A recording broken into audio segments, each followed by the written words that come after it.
Cornas 2013, eh bien, on retombe dans les Côtes-du-Rhône septentrionales avec une Syrah pure. Alors voilà quelque chose qui me plaît beaucoup pour un 2013. Le vin a quand même 2 ans déjà et c'est resté très très violet. La robe est brillante en plus, très limpide, même presque plus limpide que la moitié des vins de ces régions-là. Alors ce violet, ça signifie que l'évolution est très lente. C'est aromatique, c'est assez mûr comme nez.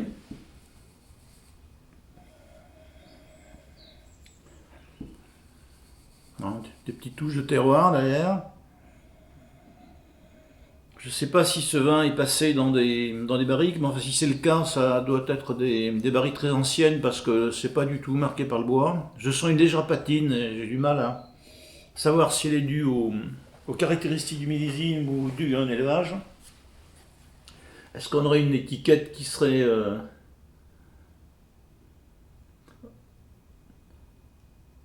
oui, 14 mois de barrique de 80, oui, effectivement, c'est bien ce que je pensais, enfin j'en étais pas tout à fait sûr. Alors 80, ça veut dire quoi? Ça veut dire qu'on a passé 4 récoltes dans les barriques en question. Autrement dit, ils ont donné tout le tanin qu'ils avaient à donner, ils l'ont donné aux vins qui ont précédé celui-ci. Donc là, ça explique qu'on a cette patine, ce côté un petit peu raciste, ce côté un petit peu évolué. Donc je considère que c'est un très bon travail parce que le bois ne domine pas du tout, hein.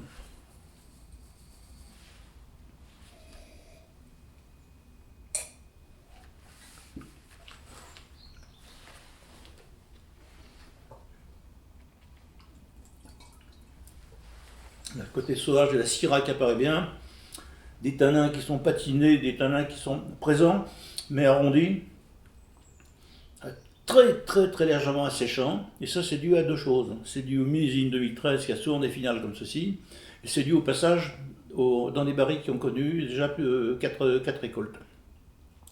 Donc voilà un vin qui est encore, à mon avis, un petit peu hermétique, qu'on peut quand même boire après l'avoir mis en carafe, mais on gagnerait sans doute à attendre 2 ans, 3 ans qu'il s'harmonise un petit peu plus. Ceci dit, la bouteille est tout à fait abordable à l'heure actuelle.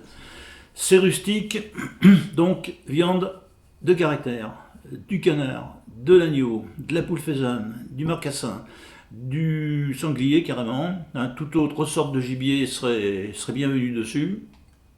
Suffisamment tannique pour supporter des plats en sauce.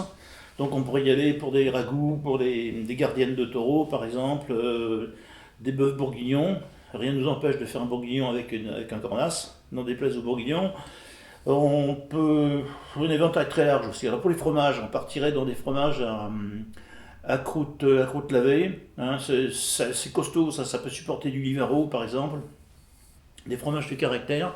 C'est un vin qui m'intéresse beaucoup pour sa structure, ça. Hein, c'est équilibré, c'est riche, il y a de la matière, un bon squelette, une bonne armature tannique. Donc la garde, je disais, en 4,50 plus, ça lui ferait du bien.